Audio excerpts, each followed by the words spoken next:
last check. It's on, I think. Yes, it's on. Hey folks, how you doing?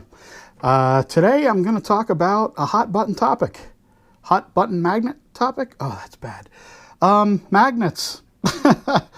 I'm not a huge fan of magnets personally for the racing that I like to do, but I do think magnets have their place. I mean, first of all, let me say, if you're into racing, magnet racing, that's fine. I really don't care. I am completely uninterested in it myself. Everyone likes different things, whatever. If you like racing with magnets, enjoy. This is a few years worth of magnets. The magnet clump, as some of us like to call it, who take them out. There's a lot of slotted magnets in there, a lot of SCX magnets, some Ninco button magnets, some Scalextric bar magnets, some Carrera magnets in there. Basically, it's a who's who of magnets. I take them out. Really, though, I don't need to, because most of the racing I do is on a wood track with non-magnebraid, so it really doesn't matter. On those tracks, the magnet is a weight. It's not a lot of weight, but it's some weight. So, you know, we take all the magnets out just because at the club, I guess. Or, well, I do. The problem is, there's a few things to talk about here. For beginners, I think magnets are personally fine. Anything to help a beginner keep the car on the track, I think is a great thing. Especially because most cars come with motors that are way too fast. Yeah, why do you need a magnet? Or if you have a motor that's really fast, you need something to help hold the car on the track, especially if the tires are really hard. Most stock tires that come on cars are really hard these days. There's a variety of reasons for that. Basically, they don't care if the tires are too soft. And most companies don't want to stock replacement parts. So tires are a consumable, basically, that, you know, every company should be stocking. As we all know, they don't. The home set companies, the hobbyist companies do. That's why we like hobbyist companies. So when does a car have too much magnet? I would say this. Well, it finally fell off. This is too much magnet. If a car can stick to the track, it's, as far as I'm concerned, it's too much. This only has one magnet, of course. I've raced this car a lot. This is a Cooper. Hey, a Cooper. I'm a mini guy. And so I just left this in there because who cares? I race this on wood, so it really doesn't matter. There's a button magnet in here. The problem that I see with, and this is regarding, you know, kind of consumers, beginners, that sort of thing, and magnets, the crashes that you get are really, really violent. Also, as we know, there aren't a lot of replacement parts available for cars. So if you get a really violent crash, I got a message the other day from a guy who did a lap or two with a new Scalextric Mustang, and it went turtle, and the wing broke off. There's no replacement parts. So, yeah. I don't know if the guy was racing on plastic or if he you know, had the magnet in the car. Probably doesn't matter because wings can be pretty breakable. But cars, yeah, again, there's a lot of magnet on this one. I can lift the track piece up pretty much with yeah, there you go. You get a lot of breakage when you have a magnet because the car comes off. There's no real sign that the car is going to slide off until it's already gone. Now this car, and you can't, this is something you'd have to feel, it gets to about here and all of a sudden there's no magnetic downforce anymore. When it's about here, you know, with maybe less than 5 degrees of pivot, the car just will let go. So there's no way, there's no warning, if you will, that the car is going to de-slot. So when you have a magnet. So when you're going round and round and round on a track and there's no magnet, you know, if you're over sliding, if you're over driving the corner, the car will slide out and it'll lose traction and slow down. And you can see that in your lap times. That's how you know with a non-magnetic car that the car is maybe going to de-slot. Generally speaking, the accidents are less violent. You're not going as fast. there's not much of a chance for breakage, and therefore, you know, car's going to last a little longer. Magnet club racing cars tend to just be demolished, destroyed. I've seen guys Swiss cheese the chassis to make them lighter. They put, you know, 4 or 5 extra magnets in a car. There's no, and I don't know about this statement. If I'm wrong, I apologize. Ignore it.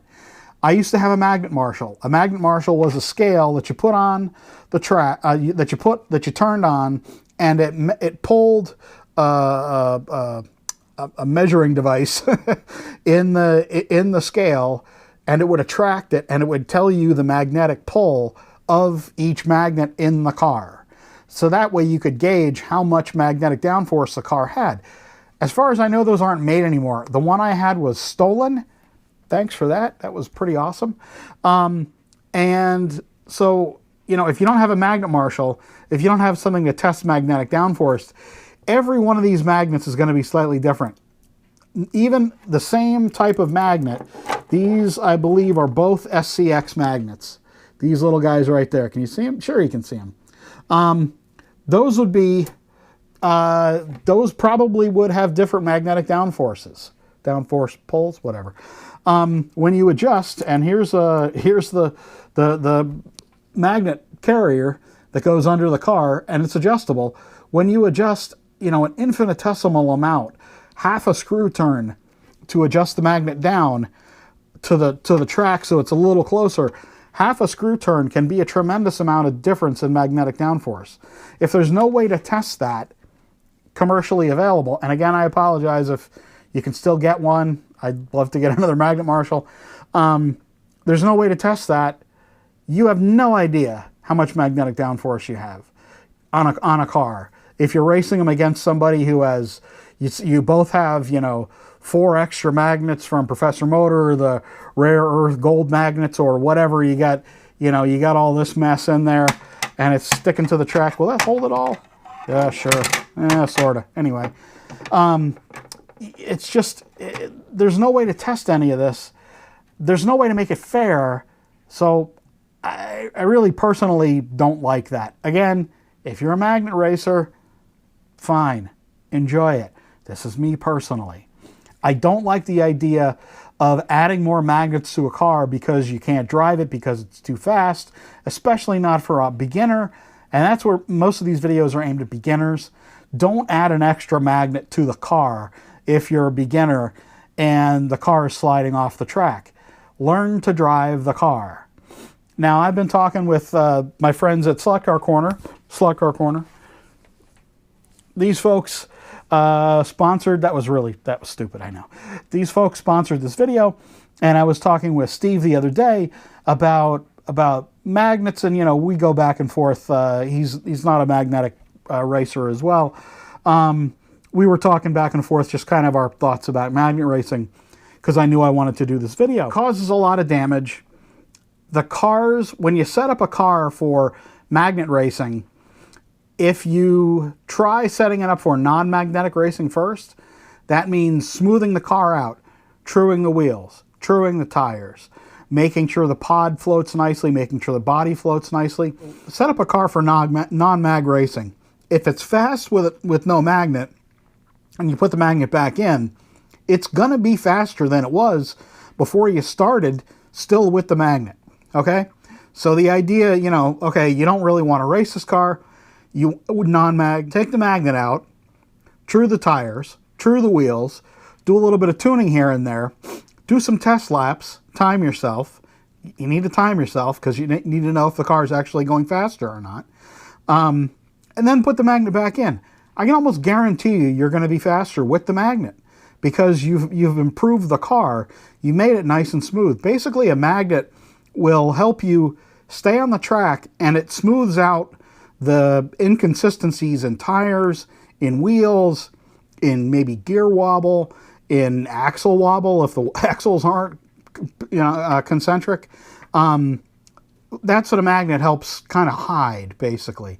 And that's kind of why the non-mag snobs like myself argue against magnets for club racing, is because, you know, it hides a lot of problems having a magnet in a car. So just try and set up the car without the magnet and see if it's faster with the magnet then again. That's just some thoughts about non-mag versus magnet racing. Again, try and set up a car. Try it if you want to, you know, adjust the magnet. You can get in the magnet pocket and maybe Dremel it out a little bit to drop the magnet a little closer to the track. I personally, again, you know, I've said it a million times. It's not for me. If it's for you, that's fine. Anyway, thanks folks for watching the video. I really appreciate it. Thanks for all the subs. Thanks for all the coffee, folks. I love my coffee. Thank you very much for the tips. And be another video this week, Christmas week. Merry Christmas, everybody. Happy Hanukkah. Whatever you choose to celebrate or not celebrate, fine with me. Anyway, I appreciate it, everybody, for stopping by. Thanks, and see you all again soon.